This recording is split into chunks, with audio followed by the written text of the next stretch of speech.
2021년 5월 19일 수요일 저녁에 역대하 11번째 11장 1절로 23절 말씀을 보았습니다. 하나님 앞에서 힘을 빼라. 하나님 앞에 힘을 빼라. 말씀의 제목으로 은혜를 나누겠습니다. 우리가 역대하 10장을 보았습니다마는 르호보암 왕의 어리석은 결정으로 최악의 그 상황을 맞아서 한 나라가 둘로 나눠져 버렸습니다. 왜냐하면 지난 시간에 말씀했지만 똑같은 일도 우리가요 감정 처리를 순간적으로 잘 못하면은 누구라도 엄만히 해결될 수 있는 일을 최악의 상황으로 몰고 갈 수 있다는 것을 성경은 말씀하죠. 그래서 지난 시간에도 살폈지만은 르호보암은 쉽게 말하면은 우리들처럼 감정 대입을 잘 못한 거예요. 감정 대입을. 아마 이러한 약점은 여러분에게도 어느 정도 있고 내게도 어느 정도 있겠지만은 말씀드린 대로 사람이 어떤 일을 우리가 당할지라도 그냥 욱 하는 감정적으로 하는 것은요 설령 내가 잘했다 할지라도 절대로 좋은 결과가 나오지 못한다는 것을 우리가 잊지 말아야 할 것입니다. 그러니까 그 상황 속에서 누구라도 욱 하고 폭발할 수 있지만은 그때 조금만 우리가 브레이크를 잡는 훈련, 자기를 누그러뜨리면은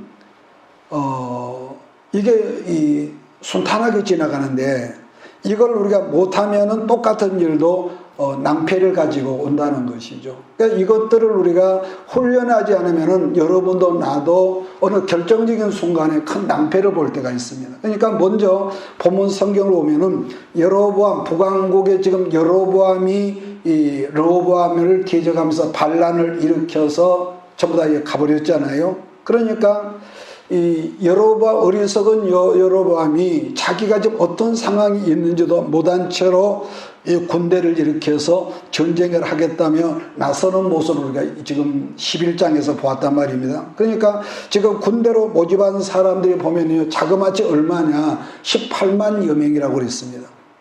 자, 그랬지만은 남쪽은 유다 지파와 베냐민 지파하고 북쪽은 10지파 아닙니까?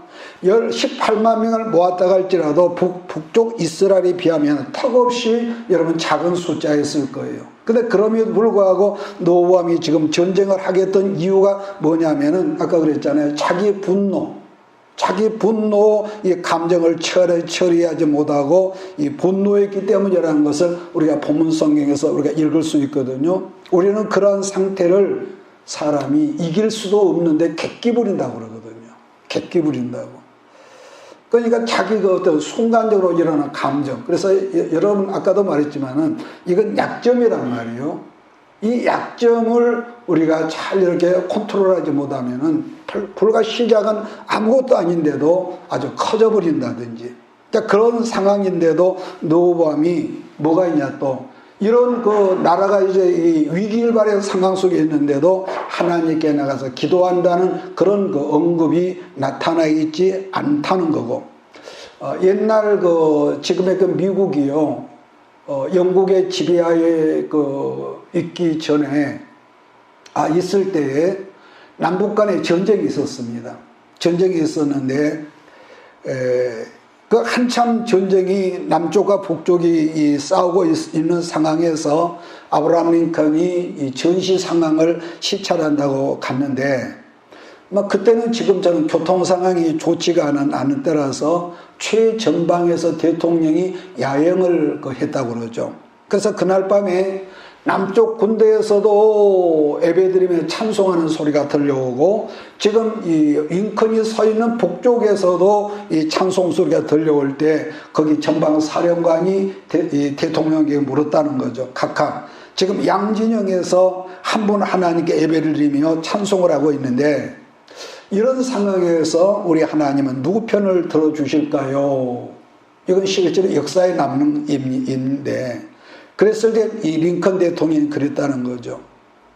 하나님이 어느 편을 들어주시냐 보다도 누가 하나님 편에 서 있는지가 중요하다고 봅니다. 참 깊은 말 아니겠어요? 저쪽도 이쪽도 전부 다 예수 믿고 제가 하나님을 찬양하는데 서로 이기겠다고 그러는 건 누구를 도와주실까요? 그랬을 때에 누구를 도와주시는 것보다도 누가 하나님 편에 서 있을까요? 아주 유명한 일합니다. 그러니까 아마 르호보암이 전쟁을 일으키려 했다는 것은 첫째는 뭡니까? 지금 이스라엘의 수도가 예루살렘이고 예루살렘은 뭐가 있습니까? 하나님의 성전이 있고 또 법궤가 있고 자 그러다 보니까 하나님이 자기 편을 들어주실 것으로 여겼다는 거죠. 아마 이런 점은 우리도 뭐 그러지 않았을까 생각하는데 그러니까 이러한 문제는 누구라도 사람이 이렇습니다.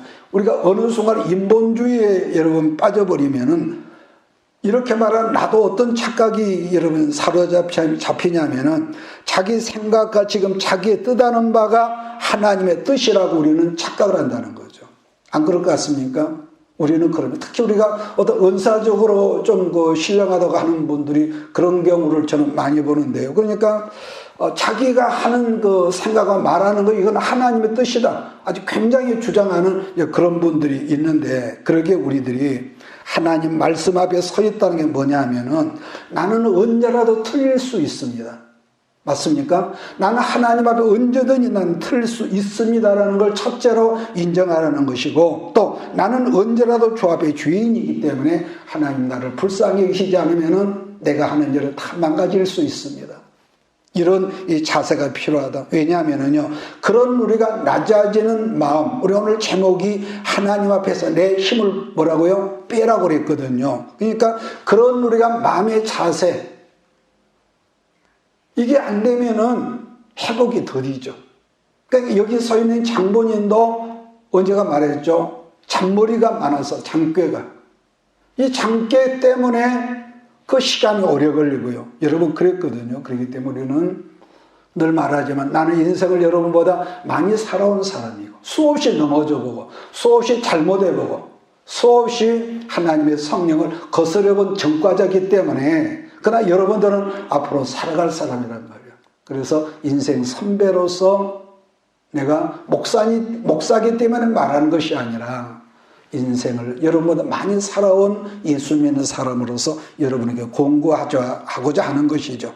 자, 1절을 제가 있습니다. 르호보암이 예루살렘에 이르러 유다와 베냐민 족속을 모으니 택한 용사가 18만 명이라 이스라엘과 싸워 나라를 회복하여 르호보암에게 돌리려 하더니 역대하 11장 1절 말씀을 보면은 르호보암 왕이 최악의 이 감정적 상황으로 지금 몰고 가고 있구나 하는 것을 우리가 지금 익히 여기서 발견할 수 있거든요.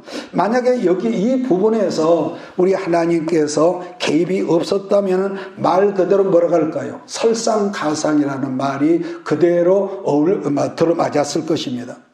자, 그래서 그러한 점에서 오늘은요, 4가지 부분만을 좀 살피려고 그럽니다. 첫 번째는 그 어려운 상황에서 바람 앞에 등불 같은 어려운 상황에서 정말로 어려운 결정을 했다는 것인데 그러면은 어려운 결정이 뭐냐 하면은 전쟁을 하려고 뽑았던 이 르호보암이 칼을 다시 자기 칼집에 꽂는 일이 지금 발생을 하거든요. 그러면은 그게 무슨 말이냐? 그랬다라가 아니라 만약 이 사건이 여러분과 내게 당면하는 현실이라면은 그게 쉬웠을까? 여러분 절대로 쉽지 않았을 것입니다. 북쪽 여로보암 때문에 지금 르호보암이 지금 분이 나가지고 불거리고 있을 때에 하나님께서 그래도 그를 다윗의 자손이라 사랑하셨던지 선지자 누굽니까? 스마야를 보내셔서 하는 말씀이 하지 마라. 이렇게 타일렀다는 거죠. 그게 본문 성경 4절을 보면은 이 모든 일이 하나님으로 말미암아 일어난 일이라고 선지자가 말을 했다는 거예요. 자, 여러분 제가 질문할 테니까 대답을 한번 해보시기 바랍니다. 어떤 일을 할 때에 힘을 모으는 것이 어려울까요? 아니면은 있는 힘을 안 쓰는 것이 어려울까요? 어느 쪽일까요? 있는 힘을 안 쓰는 것이요. 자, 첫 번째. 맞아. 이하 동문? 있는 힘을 안 쓰는 것이 더 어렵죠. 사람에 따라서 18만 명이라는 군대를 모으는 게 보통 일이 아니잖아요. 그러니까 사람들은 모으는 것이 힘들다겠지만은 일단 모여지고 결집된 힘을 안 쓰는 것이 이거는 힘드는 거지요. 오죽하면은 옛말에 남자가 칼을 뽑았으면은 무라도 잘라야지 않겠느냐 그런 여러분 말도 있지만은 반복하지만 지금 18만 명이라는 이 많은 군대를 모은 것도 여러분 사실 힘든 일 아니겠습니까? 그러면은 뭐라도 해야겠는데 다시 하나님 말씀으로 말미암아 하지 마라. 소톱. 자, 그러니까 왕이 이제 이렇게 객관적인 면에서 보는 겁니다. 얼마나 민망하지 않았을까? 와, 우리가 가자. 그랬는데 또 하나는 왕의 어떤 왕으로서 이제 권위도 있을 거란 말이에요. 자, 그런데도 르호보암이 그 힘없는 선지자 말에 의해서 선포되는 말씀을 하나님이 하셨다는 걸 인정하고 그 말을 순종하며 자기 칼을 칼집에 꼽았다는 것. 왜냐하면은 지금까지 르호보암이 하는 짓을 살펴보면은 르호보암은 그럴 만한 인격이 아니거든요. 그렇게 고분고분하고 왜냐 성질이 욱 해가지고 이런 사람이지. 그러니까 여기 안 되겠네 왜 그랬을까?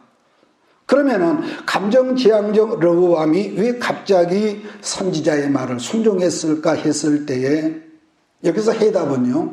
그의 할아버지 다윗을 생각해 볼 때에 무슨 말이냐면은 다윗이 왕이 되고 난 다음에 최고의 치세 중에 하나를 꼽으라면 물론 다윗은 치세 중에 최고가 여러 개가 있습니다. 하나님께서 이스라엘 조상 아브라함에게 언약하신 말 그대로 유프라데스 그까지 점령한 사람은요 다윗 이스라엘 전 역사 속에서 다윗뿐이었거든요.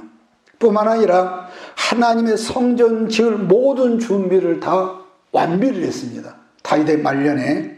그러니까 그처럼 모든 힘이 출중하고 넘쳤던 사람 다윗이었는데 나단 선지자에게 선지자님 내가 이제 다 준비를 했는데 하나님의 성전을 짓겠습니다. 그랬더니 하나님께 나단 선지를 보내서 야 하지 마라. 성전을 짓지 말라고 하셨을 때에 다윗이 아멘하고 브레이크를 얼른 밟았다는 거죠. 그냥 늘 우리가 상고하는 바지만은 여러분도 나도 힘이 없는 사람이 자기를 멈춤한다는 것은 그렇게 어려운 일이 아니거든요. 제 말 이해하십니까? 내가 능력이 아무것도 없을 때 내가 겸손하고 다른 사람이 고개 숙이고 뭐 이것은요 뭐 없어. 그건 별 의미가 없거든요.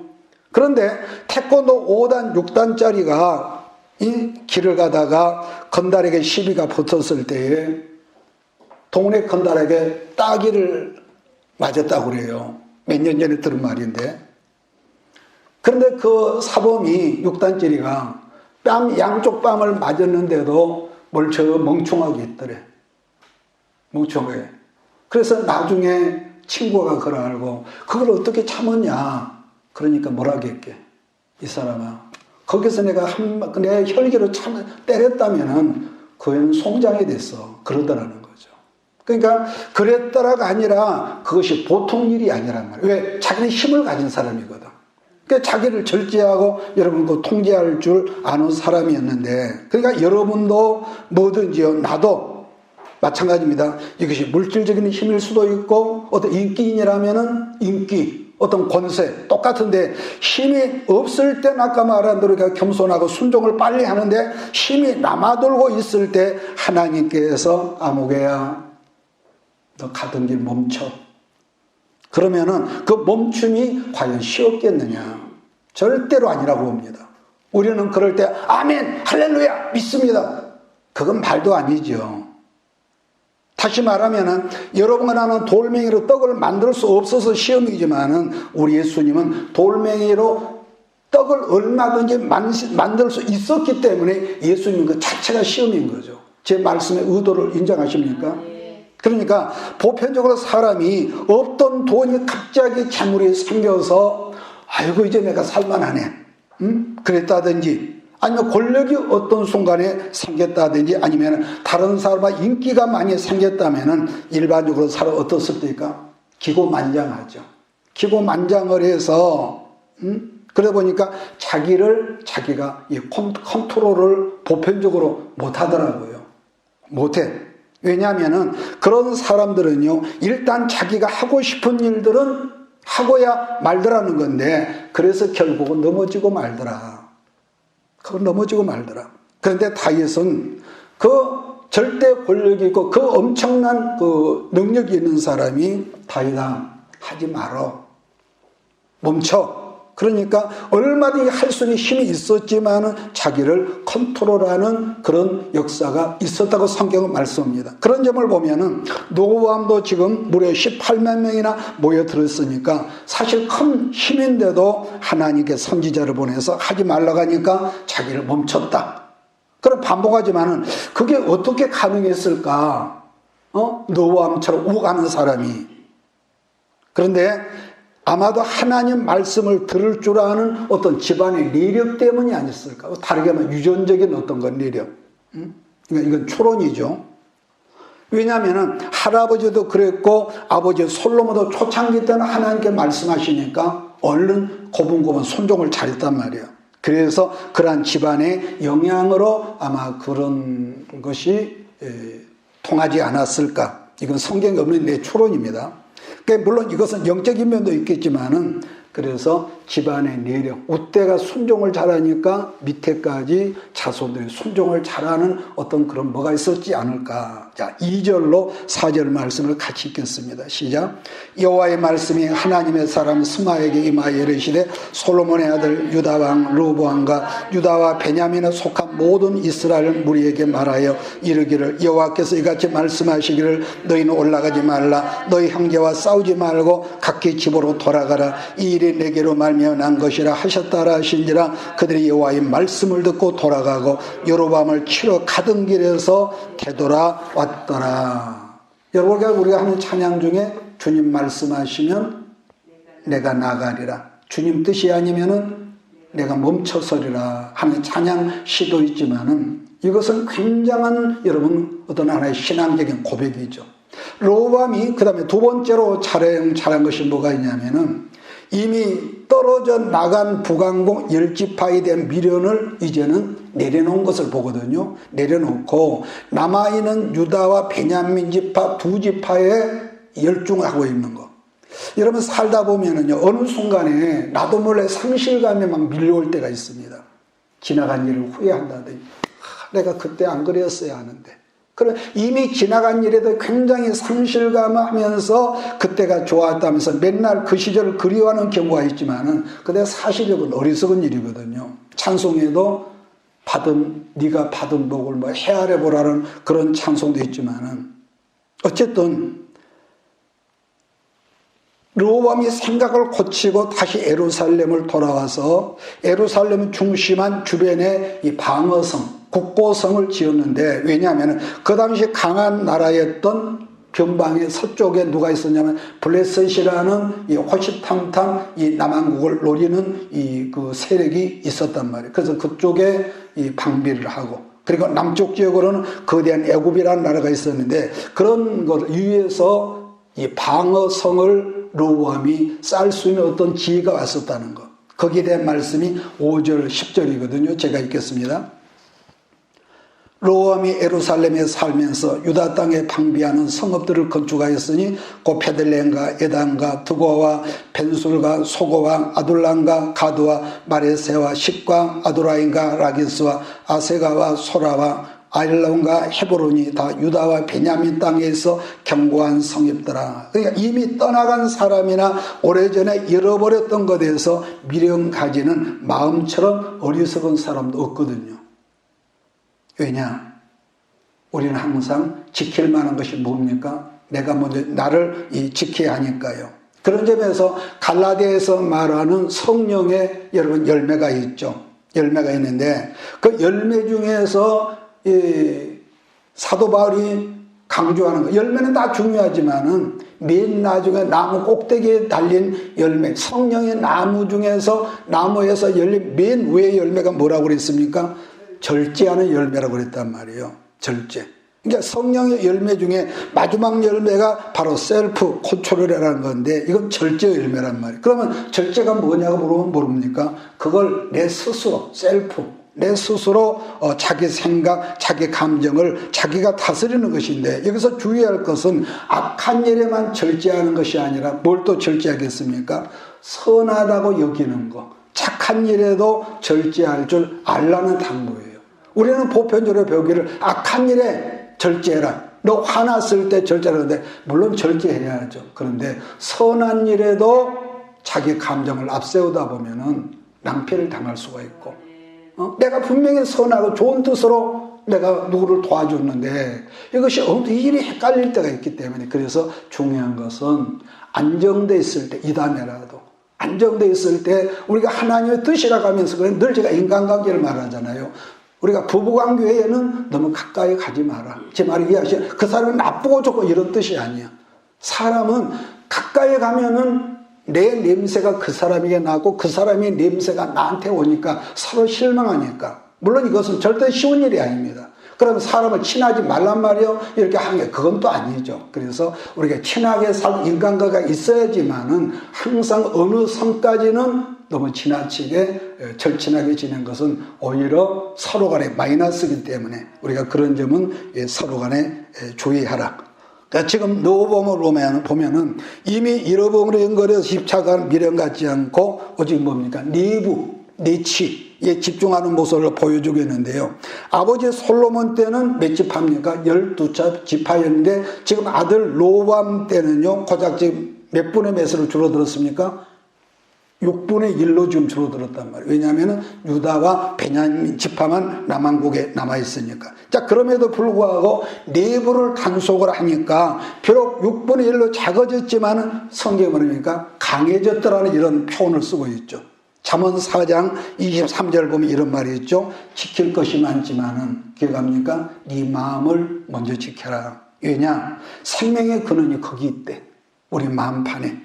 여러분, 사람들이 무너진다, 그 사람 망했다, 그럴 때 물론 환경적으로 우리가 옛날에 IMF가 터져 수많은 사람이 도산을 하고 기업이 도산하고 사람들이 자살을 하고 그런 일이 있었거든요. 그런데 그 결정적인 것은 물질이 도망가고 그래서보다도 사람의 마음이 여러분 헐어져 버리면은요, 돈이 있어도 건강이 있어도 나머지도 다 무너지기 때문에 어떤 상황에서도 중요한 것은 우리가 우리 마음을 지키지 못하면은 보여지는 환경도 지킬 수 없고, 제 말 이해하십니까? 그러니까 항상 이 마음판, 보이지 않는 이 마음이 이게 병이 들고 이게 헛것이 들어오면은 우리는 이 방비가 안 된단 말이에요. 방비가 안 돼. 그래서 제가 왜 예배를 강조하냐면은 여러분이 나는 우리는 전부 다 이 결정투성이란 말이에요. 함량 미달돼. 그런 우리가 하나님의 말씀을 붙잡으면은 우리 마음 지키는 것이 가능해진단 말이에요. 가능해지고, 왜? 말씀은 거울이니까. 내가 옳다 가는 것도 말씀을 비춰보니까, 아참, 이게 아니구나. 이러면서 우리가 수정을 하고 내가 내려놓고. 그런데 예배가 불성실해지면은 내 마음에 사실 에너지가 없어지면은, 여러분, 사람은요, 별것도 아닌 일에 그것을 감당을 못하고 쩔쩔매고, 부부간에도 미워서 막 죽을 지경이고, 평소 지나놓고 보면은 나도 물론 웃음이 픽 나오는데, 내가 그런 일로 내가 그때 그랬지. 이런데 이게 우리 마음이 헐어져 버리면은 감정지향적이 되고, 더 미워하게 되고, 같은 말에도 아주 독이 묻어 있는 그런 말을 부부간에도 한단 말이에요. 제 말이 맞습니까? 틀립니까? 이건 여러분이 좋거나 이건 뭐가 아니란 말이에요. 왜? 우리는 본래 하나님 앞에 불량품이기 때문에 어쩔 수 없습니다. 우리는 하나님 말씀으로 채워질 때만이 우리는 그의 자기의 통제가 가능하고. 다시 설명한다면 지금 노보암이 내보고 내치에 힘을 쏟았다는 것은, 반복하면은 감정지하기는 흥분된 그 자리에서 제정신을 차렸다, 좀 침착해졌다, 이걸 우리가 찾아볼 수 있거든요. 그 다음에 11절로 12절을 같이 읽습니다. 시작. 로보암이 그 방비하는 성읍들을 더욱 견고하게 하고 지휘관들을 그 가운데에 두고 양식과 기름과 포도주를 저축하고 모든 성읍에 방패와 창을 두어 매우 강하게 하니라. 유다와 베냐민이 로보암에게 속하였더라. 자, 그 다음에 세 번째는 르호보암이 개입한 것도 아닌데도 어떤 일이 벌어졌냐면요. 전국에서 남한국, 북한국 이 모든 전국에서 예배하는 사람들이 예루살렘으로 꾸역꾸역 꼬리를 물고 모여들었다는 것이죠. 여러분, 남한국 유다는 그야말로 지금 아까 말한 작은 두 지파에 불과해. 12지파에서 10지파는 북한기고 두 지파는 이제 남한국이에요. 두 지파뿐이었는데도 불구하고 결정적으로 남한국이 강한 나라가 된 것이 뭐냐면은 남한국이 예배의 부흥이 일어났다는 거예요. 예배의 부흥이. 이 경우는 뭐라고 할까? 여로보암이 잘해서가 아니라 도리어 여로보암이 못했기 때문에 벌어진 상황이라는 거죠. 조금 이 표현이 애매할지 모르겠는데 여러분, 우리 인생도 그런 것 같아요. 내가 뭘 꼭 잘해야만 내 인생이 피우는 것이 아니라 이럴 때 있습니다. 우리가 보면은요. 나와 상관이 없는 내 주변에 있던 이 대적들, 그런 사람들이 갑자기 어리석은 짓을 한 것 때문에 내가 계획한 것도 아닌데도 옛말로 뭐라 하죠? 그걸 보고 어부지리로 거기서 생각도 못한 소득을 얻을 때가 있어요. 어부지리. 근데 교회도 제가 전에 우리 목사님들 말 들어보니 그런 일이 있었어요. 그러니까 그 친구 목사님이 이웃교회 교인들을 오라가겠어요? 그건 말도 아니지. 그런데 주변에 다른 교회 안에서 싸움이 일어난 거예요. 교회 리분이 일어난 거예요. 그것 때문에 교인들이 목회자하고 장로들하고 막 싸움하는 걸 보기 싫다고 해가지고 교인들이 우르르 이 교회를 친구 목사님 교회로 다 와버렸대, 그때. 와서 좀 곤란하잖아요. 그래, 오는 사람마다 우리는 이쪽으로 왔습니다. 이런 경우가 있어요. 이런 경우가. 그러니까 지난 시간 북한국 여로보암이 솔로몬에서 발탁된 인재라고 했던 말을 기억하시죠? 르호보암은 타고난 왕족이니까 잘났던 못한 왕이 됐는데 여로보암은 그 성공사를 할 때 솔로몬의 특별히 이 백성 가운데 뽑혀진 이 일꾼이기 때문에 굉장히 탁월한 사람의 지혜로운 사람이었다. 그런데 그래서 고분고분하게 왕의 말을 듣지 않고 딴지 걸고 그러니까 솔로몬이 죽이려고 애굽으로 도망갔단 말이에요. 그런데 솔로몬이 죽자마자 돌아온 상황이 열왕기상 12장 말씀 보면은 세 가지 잘못된 결정을 내리는 것이 있습니다. 내린 것이 여로보암이 있는데 그때부터 생겨진 말이 어떤 왕이 뭘 잘못했다고 하기보다는 이건 남한국이나 북한이나 똑같은 어떤 속어가 돼버렸는데 그 왕이 여로보암의 길을 걸었기 때문이라는 말을 쉽게 말하면 북한국 여로보암은 악의 상징적인 인물입니다. 그러니까 어떤 왕이든지 그가 타락하고 그러면은 왜 망한 줄 아냐? 여로보암의 길을 걸었기 때문이다. 꼭 그렇게 간략하게 이 문구를 붙이죠. 그렇다면은 여로보암은 아주 지혜롭고 똑똑한 사람인데 무슨 나쁜 짓을 했기 때문에 그랬습니까? 세 가지인데 첫째는 북한국으로 나눠져 가지고 북한국 사람들이 제사를 드리려면은 우선 성전이 어디 있습니까? 예루살렘이 있으니까 북한국의 모든 사람들이 남한국 예루살렘으로 내려온단 말이에요. 여러분 그렇잖아요. 근데 그게 이제 정치적으로 꼴보기 싫은 거라. 첫째는 왜? 북쪽 백성들이 민심이 남쪽 르호보암에게 옮겨질까봐. 이게 이 정치꾼들은 일반 백성들보다 이 뇌가 하나 더 있다고 그러거든요. 그렇게 해서 만들어진 게 뭐냐? 북쪽의 베델과 단이라는 지역에 소위 금송아지, 숫송아지를 만들어 놓고 이게 우리 하나님이야. 여기서 제사를 드려라. 이게 우상숭배를 독려했던 사람이 이 여로보암인 것이죠. 그 다음은 7월 15일이 여러분 초막절 아닙니까? 그러니까 시기적으로는 그때는 언제냐? 밀과 보리를 수확하는 농복이란 말이에요. 그래서 백성들의 편의를 제공한다는 이 명목으로 초막절을 8월 15일로 옮겼습니다. 그러니 백성들이 얼마나 열광을 하고 좋아했겠어요. 역시 여로보암은 최고다. 그런 사람의 방법이 인기 전략으로 백성들을 미혹한 것이 열왕기 12장을 보면 자세하게 소개를 하고 있습니다. 세 번째로 망할 짓은 뭘 했냐면은 본래 제사장은 누구만 합니까? 레위인만 한단 말이에요. 레위인만. 그랬는데 르호보암에게 돈 얼마를 주면 백성 중 아무나 제사장이 되도록 너도 하고 여로보암이 그랬단 말이에요. 여로보암 북왕국. 그랬으니 이 사람이 얼마나 백성에게 아까 말 인기가 있었겠냔 말이에요. 문제는 이런 게 하나님 앞에 엄청난 대역죄가 되고 하나님을 거스르는 일이 됐다. 그래서 그때부터 여로보암의 길이라는 소고가 생겨났다고 제가 말씀했거든요. 그러니까 여로보암을 뭐라고 하냐, 하나님이 없는 인본주의 상징이라고 말하는데, 그러니까 분명히 그 사람도 하나님의 사람이면서, 그러니까 여로보암도 하나님의 그 뜻에 의해서 이 왕이 된 사람이 그냥 자발적으로 그냥 세워진 뭐 전도환이 같은 그런 사람이 아니라 하나님께 네가 왕이 될 거라고 허락을 해서 왕이 됐단 말이에요. 그런데도 하나님이 없는 사람이 인본주의 정책이라고 하는 것은요, 옛날에 지금이나 시대는 달라도 항상 노선이 지금 말씀한 대로 사람의 인기 전략이라는 거예요. 인기 전략. 그렇다면은 왜 그러한 일을 여로보암이 했을까 한다면은 아마 그래요. 자기 안에 두려움이 있었기 때문에. 두려움이. 무슨 말이냐면은 자기가 자기를 못 지킨다는 것을 이 사람이 알았을 거란 말이에요. 여러분, 사람들은요, 가난할 때 맨날 돈 하지만은, 그럼에도 인간은요, 돈이 아무리 쌓였어도 자기를 지키지 못한다는 것을 자기도 알죠.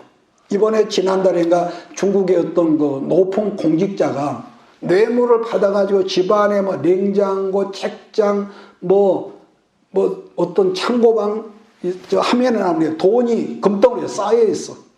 그거 어떻게 알았든지 사형당해서 죽었잖아요. 그 돈을 방마다 쌓아놨던, 금덩이를 쌓아놨던 사람이. 그러니까요, 참 사람은 이렇게 어리석어요.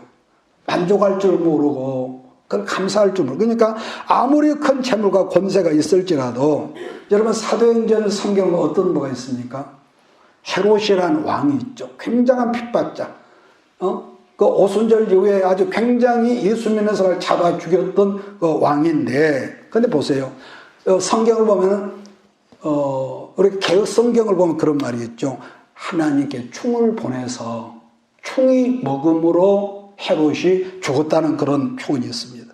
그러므로요, 우리가 하나님 외에 다른 것으로 아무리 많이 쌓여 있을지라도 우리가 볼 때는 객관적으로 저런 사람은 얼마나 좋을까. 예를 들어서 흔히 그 나이 잡순 그 여자 어른들이 하는 말이, 아무개는 시집을 잘 가서 저런 사람은 얼마나 좋을까. 그런 하지만은요, 안 그렇습니다. 사람은 아무리 돈이 많아도 불안하고, 아무리 많아도요. 그러니까 세상에 제일 두려워하는 사람이 누구냐면은 남보다 힘을 더 많이 가지고 있는 사람이라는 거죠. 남보다 권력이나 인기나 돈을 남보다 더 많이 가지고 있는 사람들은 지금도 단잠을 잘 못 잔다고 그러죠. 두려우니까. 그러니까 제사장 아무나 세우고 명절인 절기를 자기 마음대로 하니까 처음에는 솔로몬의 아들 르호보암이 하는 꼴이 보기 싫어서 오는 북쪽 여로보암에게 갈 거야. 그러니까 전부 다 북왕국으로 따라갔던 사람들인데 뭡니까? 여로보암이 또 못된 짓을 하니까, 정통성을 가진 내 사람들을 쫓아버리니까, 모든 것을 박탈해버리니까, 그래서 거기서 비로소 남은 자가 생겨가지고 그 사람들이 예루살렘으로 몰려온 거예요. 제 말을 이해하시죠? 네. 그러므로 그때나 지금이나 예배가 살아나면은요, 다른 모든 것도 더불어 살아난다는 말의 뜻이 거기가 있단 말이에요. 비록 실수를 해서 나라가 갈라지기는 했지만은 르호보암이 예배 하나를 온전히 붙들므로 나라가 하나님 앞에 강성한 나라가 되었다는 거죠. 자, 13절, 17절 보면서 오늘 말씀을 정리해 나갑시다. 13절 시작.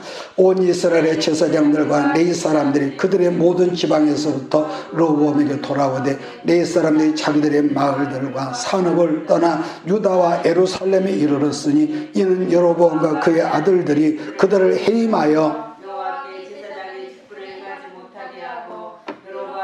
여러 산당과 순념소 우상과 자기가 만든 송아지 우상을 위하여 친히 제사장들을 세움이라. 이스라엘 모든 지파 중에 마음을 굳게 하여 이스라엘의 하나님 여호와를 찾는 자들이 너희 사람들을 따라 예루살렘에 이르러 그들의 조상들의 하나님 여호와께 제사하고자 한지라. 그러므로 3년 동안 유다 나라를 도와 솔로몬의 아들 르호보암을 강성하게 하였으니 이는 우리가 3년 동안을 다윗과 솔로몬의 길로 행하였음이더라. 그러니까 지금 레위인과 제사장을 거론하고 있지만 실상 이들은 르호보암에게 밉보여서 쫓겨난 사람들에게 성경 말씀한단 말이에요. 그런 점에서 다는 아니겠지만은 지금도 오직 신앙 때문에 교회를 옮기는 사람들이 있다고 그러죠. 신앙 때문에. 우리는 여러분 그런 사람을 만만히 보아서는 안 된다고 저는 봅니다. 여러분 이 세상에서 어떤 사람이 환난이나 전쟁을 좋아하는 사람은 아무도 없을 겁니다. 한국교회 여러분 원래 본산지는 북한 땅이거든요. 지금의 북한 땅인데 신학교도 여러분 서울 신학교가 아니라 본래는 평양 신학교가 원조입니다. 그리고 큰 교회는 그 당시에 북한 땅에 다 있었죠. 그랬는데 북한 땅에 공산당이 들어오고 6.25가 터졌습니다. 그러고 보니까 목사, 장로, 예수 믿는 사람 다 죽이고 교회는 불질러버리고 그런 환난과 핍박을 피해서 북쪽에 예수 믿는 사람들이 남쪽으로 도망해온 사람들로 인해서 남한 땅에 오늘날같이 교회가 붕왕교회 왕성한 역사가 있단 말이에요. 그런가 하면 미국 교회도 이런 마찬가지거든요. 오직 예수 믿는 신앙 때문에 유럽에 있던 퓨리탄이라는 청교도들이 배를 타고 그 험한 바다를 건너서 미국 땅에 들어가 세워진 교회가 이런 미국 교회거든요. 지금은 미국이나 한국 교회가 부자가 되고 난 다음에 교회들이 타락하고 목회자들이 엉뚱한 짓을 하고 신학교 교수들이 동성애를 조장을 하고 자, 이런 점에서 다시 한번 이 한반도에 진정한 예수 그리스도 교회의 붕이 일어나려면 미안하지만 이 땅에 전쟁이랄지 아니면은 엄청난 핍박과 환란이 다시 한번 일어나야만이 뭡니까? 교회가 정화가 되고 신학교 교수들이 뻘소리를 안 할 거예요. 왜냐? 이런 경우는요, 나라나 민족이나 언어나 문화가 달라도요, 똑같습니다. 풍파나 환란이 없으면 정화가 되질 않고, 항상 부정물 속에 담겨있는 상황이란 말이에요.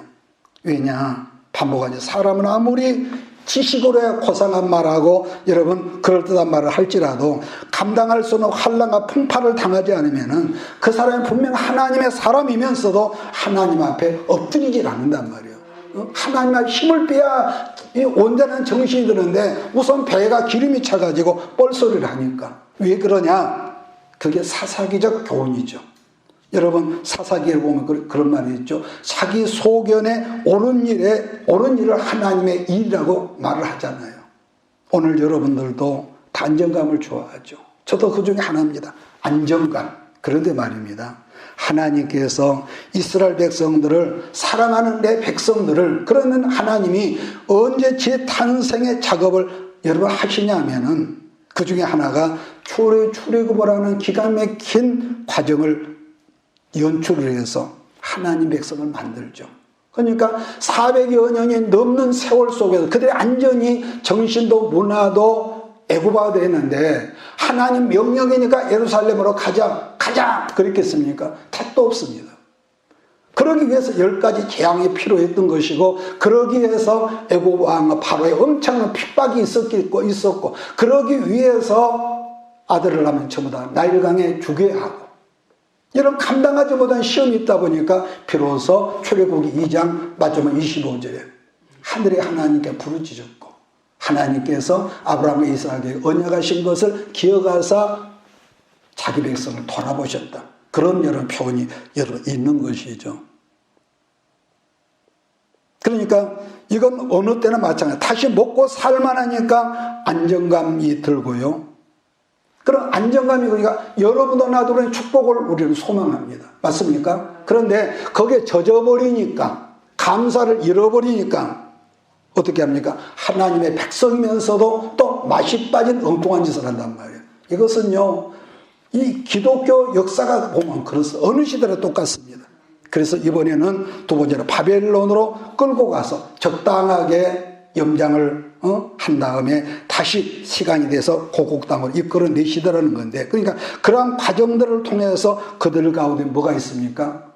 신앙의 진정한 붐을 일으키고 복음이 복음다워지고, 그러므로요 우리는 축복을 받기를 소원하지만 어떤 경우라도 긴장을 풀면은 여러분도 나도 우리는 뻘짓을 한다는 것이죠. 왜냐? 긴장이 풀려지면은 우리는 꼭 안주하려고 그러고요. 그래 안주하다 보면 치명적인 뭐가 있냐? 영적인 병에 걸리고, 그 병 때문에 어떻게 되죠?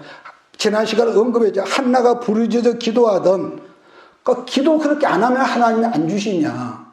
기왕 주시려면 그런 그 어려움 없이 주시지. 그런데 하나님은 그래 이미 언약을 하셨을지라도 그 부르짖는 기도를 들으시고 나서 응답하시는데 그 과정이 얼마나 눈물겹냔 말이에요.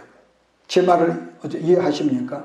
그래서 늘 하는 말이에요. 말씀을 듣고 아멘하고 힘을 빼고 순종을 할래? 얻어맞고 순종을 할래? 순종하나 똑같은데, 그러므로요 말씀을 듣고 여러분 스스로 나 스스로 하나님 말씀 앞에 우리가 무릎을 꿇고 그 앞에 일어서면은 이 환난이라는 시험이 육신은 어차피 있습니다.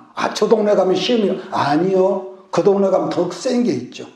그러니까 어차피는 시험들이지만은 있기는 있지만 별 아픔이 없이 슬그머니 회복되는 거지만은 말씀이 들려오지 않거나 예배가 회복되지 않으면 어쩔 수 없이 하나님은 그 사람을 미워해서가 아니라 사랑하시면 사랑하실수록 더 깊은 광야 가운데로 억지로 코를 깨가지고 끌고 가신다는 것이 성경적인 구원사의 여러분 히스토리더라는 거죠. 이건 어쩔 수 없습니다. 그러므로 나는 예배 때문에 기도 때문에 이 세상 어디든지 갈 수 있어 하는 사람이라면 그 사람은 그야말로 하나님의 온전한 작품, 온전한 그릇이라고 여러분 저는 그렇게 믿습니다. 마지막 네 번째는 노밤의 행적으로 보면은 참 이런 점은 안 닮아야 하는데 참 사람은 닮거든요. 부전자전이라고 자기 아버지 솔로몬의 못된 버릇을 이 로보암이 그대로 답습을 하고 있는 것인데 뭐냐면은 부인이 몇 명이라고 그랬습니까? 본문에 보니까 78명이래. 지금 아버지보다는 적지만. 자, 22절, 23절 보고 오늘 말씀 마치겠습니다. 같이 봅니다. 로보암은 마가의 아들 아비야를 후계자로 세웠으니 이는 그의 형제들 가운데 지도자로 삼아 왕으로 세우고자 함이었더라. 로보암이 지혜롭게 행하여 그의 모든 아들을 유다와 베냐민을 온 땅 모든 견고한 성에 흩어 살게 하고 양식을 주고 구하여 주었더라. 로보암이 잘한 것은요, 자식들을 한 곳에 모여있지 않게 하고 전국에 흩어져서 살게 했다. 뭐 이것이 무슨 대수냐 하겠지만은요, 여러분 그 왕자들이 자기가 죽고 나는데 얼마나 여러분 문제가 생기겠어요. 이 성견점이 있거든요. 지난번에 아브라함을 설명한 거죠. 그러니까 하나님의 교회도 똑같습니다. 이 덩치, 부흥부, 그렇게 덩치만 크게 하려다 보면은요 분쟁이 끊이질 않습니다. 신령한 교회가 그래요. 그러니까 나는 지금 상황이 새병아리지만, 그러나 제가 생각하는 목회가는 덩치를 키우는 목회가 아니라 나는 내실적인 그런 관이거든요. 내 경우는. 그러니까 내실을 가려면은 첫째는 뭐가 있어야 하느냐. 찢어 나누지 않으면은 양들은 양들의 속성이 그럽니다. 같이 있으면 싸우려고 그러고 딴짓하고 딴 생각하거든요. 제가 잘 아는 전에 어떤 교회를 보면은 주차 관리 때문에 주일날 주차 관리 요원들이 치고받고 싸우는, 그래갖고 나중에 법정에까지 가고요. 어떤 교회는 강단에 꽃꽂이를 서로 하려다가 교회에서 권사들이 머리채를 잡고. 이건 웃기는 일이 아니에요. 그 전에 제가 우리 그 하영조 목사님 살아계실 때 그 한 몇 번 갔는데, 그 권사 중에서 아마 상당히 부자인가 봐. 회장 부인인데, 다른 권사님이 한 번 꽃꽂이를 했다가 아주 난리 법통이 났대. 내가 해야 할 것을 왜 네가 했냐고. 여러분, 얼마나 일이 없으면 그런 일이 생겼을까, 그런 생각을 여러분 해보거든요. 뿐만 아니라 어떤 교회는 강조했던 게 주방에서 봉사하는 일로 난리가 나가지고 내가 하는 것이 맛있네, 네가 하는 것이 맛있네, 이래가지고 여러분 주일날 그 국소시 엎어져버리고 그런 난리가 있었다고 하더라고요. 그러니까 물론 사람이 많이 모여서 이 보세요. 2,000명, 3,000명 같이 모여서 운집해가지고 같은 찬양을 한 거다가 겨우 한 200명 모여서 찬양한 것은요. 분위기가 전혀 다를 것입니다. 여러분 이건 좀 뻔한 거죠. 문제는 얼마나 그 교회에 오늘 시간에 많이 모였다는 것보다도 우리가 주의 이름으로 드리는 예배에 하나님의 거룩한 성령의 임재가 있었느냐 없었느냐. 나는 여기에 초점을 두고 싶습니다. 얼마나 많이 모이는가도 중요하겠지만 그러므로 진정한 예배 공동체요 성령 공동체라면은 우리는 교회 식구가 적었을 때부터 흩어질 준비를 교회에서 해야 한다. 이건 내 관입니다. 이거 옳다 그러다가 아니라 그래서 그들이 흩어져서 세상에 비치며 소금이며 거울로 세워질 수 있도록 우리 사역자들이 그런 비전 그래서 하나님이 좋아하시는 거 교회는 어느 정도만 두고 그래서 그런 구조는 바로 선교적인 어떤 그런 것이 돼야 한다. 한 예로 예루살렘 교회가 막 하루에 3,000명 5,000명 덩치가 얼마나 커졌습니까? 덩치 키우다가 하나님께서 온 땅에 흩어지라고 그러는데 우리끼리 우리가 할렐루야 하고 있을 때 하나님께서 헤롯이라는 그 포악한 이 정치자 이 왕을 보내서 몽둥이로 후려치니까 놀래가지고 사방으로 흩어진 사람들을 성경은 디아스포라라고 한단 말이에요. 흩어져서. 그래서 1차적으로 생겨난 교회가 어디입니까? 안디옥 교회란 말이에요. 안디옥 교회.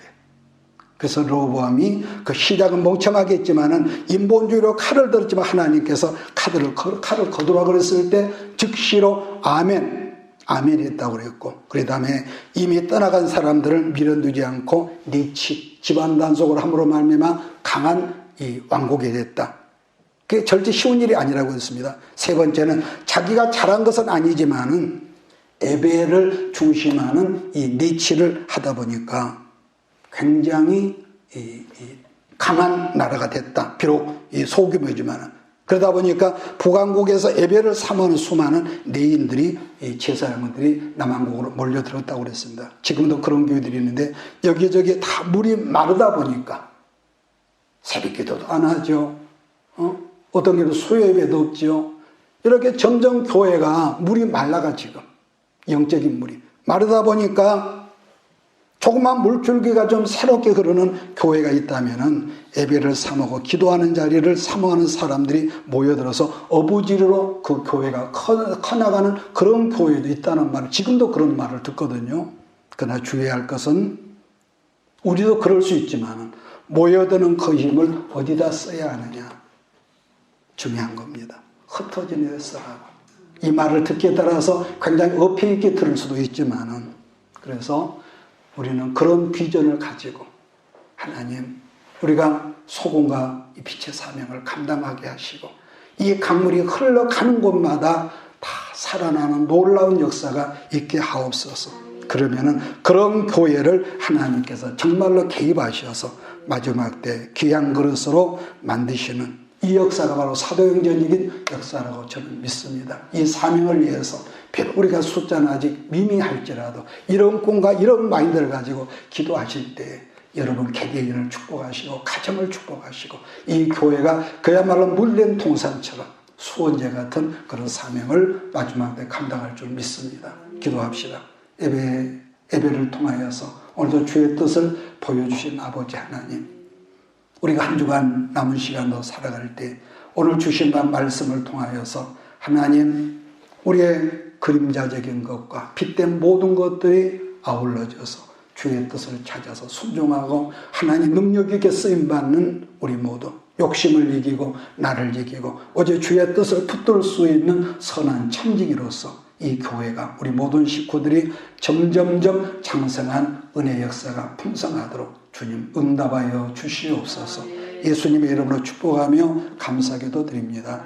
아멘. 내가 너와 항상 함께 하리라. 내가 너를 지키리라. 실망치 말고 나를 보아라. 나는 너